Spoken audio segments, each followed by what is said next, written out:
मैं आपसे कुछ बात करना चाहता हूँ। मैं वो नहीं हूँ जो आप समझ रहे हैं। तो फिर आप ये बता दीजिए कि आप क्या हैं? सुनिए मिस्टर, मेरी जाती जिंदगी में दखल देने का आपको कोई अधिकार नहीं है। बिल्कुल सही कहा आपने। अधिकार जताने के लिए नजदीकी चाहिए, और हमारे बीच तो अभी तक फासला है। तो ये फासला बना रहने दीजिए। अजी, फासला मिटाने के लिए तो लोग समाज की दीवारें तोड़ देते हैं। हमारे दरमियान तो सिर्फ 2 हाथ की दूरी है। बड़े बेशर्म हैं आप। एक बार फिर से कहिए, लेकिन मुस्कुराकर। मुस्कुराने में ना तो कोई तकलीफ होती है और ना ही खर्चा। ये तो ऊपर वाले की देन है। दिल खोल कर लुटाइए। अरे, आप मुस्कुराई नहीं अभी तक? लगता है मेरे कहने में कुछ कमी रह गई है। आप मुस्कुराएंगी तो आपका चेहरा गुलाब की तरह खिल उठेगा। चारों तरफ खुशबू ही खुशबू फैल जाएगी। पंछी चहचहा उठेंगे, बादल झूम जाएंगे, और ये दिल इन कदमों पर निछावर हो जाएगा। अरे वाह, क्या मुस्कुराई हैं आप। अजी सुनिए तो, कहाँ चलिए आप? अगर कोई हाथ दे तो बाजू नहीं पकड़ लेते मिस्टर। अरे, आपने मुझे पहचाना नहीं? उस दिन मैं आपके कोठे पर आया था। मेरा कोठे पर नाचना सिर्फ एक हादसा था। मेहरबानी करके उसे मेरी जिंदगी का हिस्सा मत बनाइए। जानता हूँ, आपका वहां नाचना कोई मजबूरी थी। हैरान मत होइए, कल रात मैं वहां गया था और मालूम पड़ा कि आप सिर्फ एक रात की मेहमान थी। और न जाने क्यों उस दिन से मैं आपको दोस्त बनाना चाहता हूँ। दोस्त? जी हाँ, मेरा नाम वीरेंद्र कुमार है। दोस्त दुश्मन सब वीरों के नाम से पुकारते हैं। और जो ना दोस्त हो और ना दुश्मन? वो कोई अच्छा सा रख लें अपने दीवाने का नाम। देखिए मिस्टर वीरेंद्र कुमार, दे के तो रहा हूँ, और अब आपने आज्ञा दे ही दी है तो इत्मीनान से देखूंगा। मगर देखूं किस नाम से? मेरा नाम मंजू है। सर, सारे सबूत देखने के बाद मैं ये बात दावे से कह सकता हूँ कि कातिल वही लड़की है। अरे राज, कमरे के बाहर से चाकू घुमाकर मैं नहीं मार सकता। लड़की का तो सवाल ही पैदा नहीं होता। अरे हाँ, छुरे की जगह अगर तीरे नजर चंदन के दिल में अटक गया होता तो मैं आपकी बात मान लेता। मगर सर, कार पर जो फिंगरप्रिंट्स मिले हैं वही फिंगरप्रिंट्स दरवाजे के हैंडल पर भी मिले हैं। तो क्या इससे ये साबित नहीं होता कि कत्ल के वक्त वो लड़की चंदन विला में मौजूद थी? ये तो साबित होता है कि वो चंदन विला में थी, मगर ये साबित नहीं होता कि कत्ल के वक्त वो मौजूद थी। चलिए, थोड़ी देर के लिए ये मान लेते हैं कि कत्ल उस लड़की ने ही किया, मगर सवाल ये पैदा होता है कि उसने मारा क्यों? Revenge sir, revenge. काहे का रिवेंज भाई? अभी तो ये बताना मुश्किल है, लेकिन अगर ये कत्ल पैसों के लिए नहीं हुआ तो फिर सिर्फ रिवेंज ही बचता है।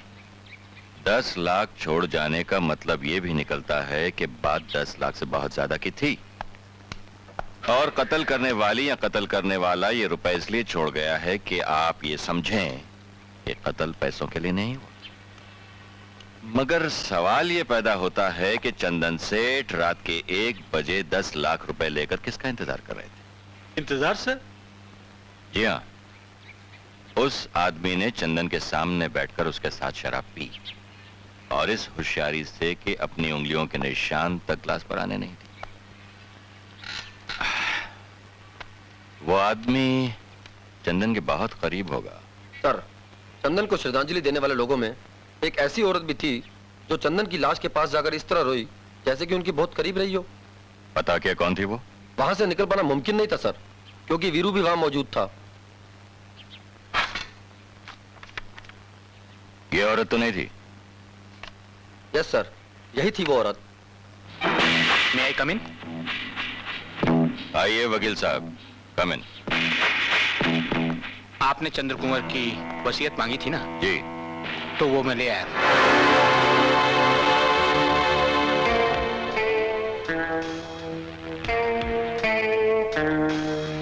बड़े गौर से देख रहे हैं आप तस्वीर को?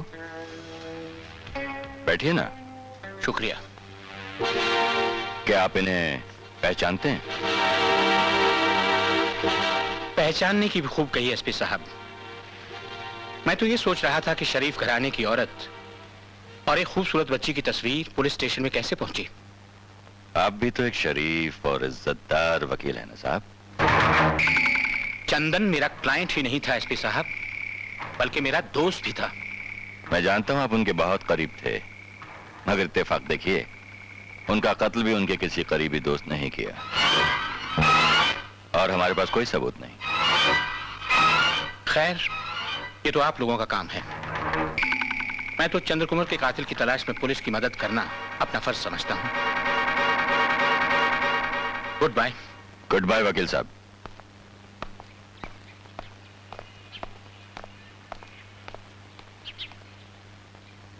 लेकिन सर, अचानक ये वकील साहब का मूड क्यों खराब हो गया? जिगरी दोस्त का खून हो जाए तो जाहिर है उसका जिक्र आते ही मूड खराब तो होगा ही। खैर, सोचना यह है कि वीरू के हाथ इस तस्वीर की नेगेटिव कैसे लगी, और वो भी उस कत्ल की रात। तू नहीं समझेगा यार। खूब समझता हूँ यार। जब तो लौंडे को कोठे पर देखा है ना, अपने यार से मुंह फेर लिया है तूने। अरे इतनी कंजूसी अच्छी नहीं होती यार। एक आध पौवा और पिलाने में तुझे क्या तकलीफ थी? याद रखना, जिस दिन तू मरेगा ना, तेरी अर्थी को कंधा देने वो लौंडिया नहीं आएगी, ये बेदिल होगा जिसके लिए एक बोतल और पीनी पड़े। क्या पागलों जैसी बातें कर रहा है यार? तू नहीं जानता चंदन के कत्ल ने मेरे दिल पर कितना गहरा असर किया है। बहुत दुखी इंसान था बेचारा, तड़प रहा था अपनी बेटी के लिए, लेकिन उसी की बेटी ने उसका कत्ल कर दिया। बड़री, कुनीली, किल्लीरी, लेकिन यार एक बेटी अपने बाप का कत्ल कैसे कर सकती है? शायद उसकी माँ ने उसे उकसाया हो। कुछ भी हो, तुम्हें पुलिस डिपार्टमेंट के पेट पे लात मारने की क्या जरूरत है? ये उनका काम है, उन्हें करने दो। बेदिल, बोलो। चंदन सेठ ने भरोसा किया था मुझ पर। वो अपनी जिंदगी का राजदार बनाना चाहते थे मुझे। खैर छोड़े सब बेकार की बातें। ये ले कुछ पैसे, खाना खाकर सो जाना। मुझे अभी उस लड़की के बारे में बहुत कुछ जानना है। मुझे भी इसके बारे में बहुत कुछ जानना है। तुझे जानना है, मुझे जानना है। ओके फू।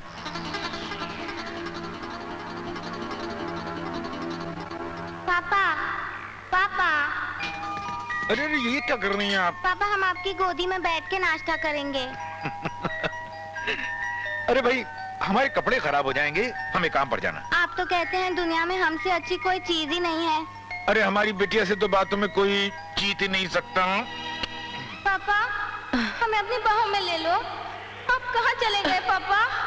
ये अंधेरा क्यों हो गया? मुझे थाम लो पापा।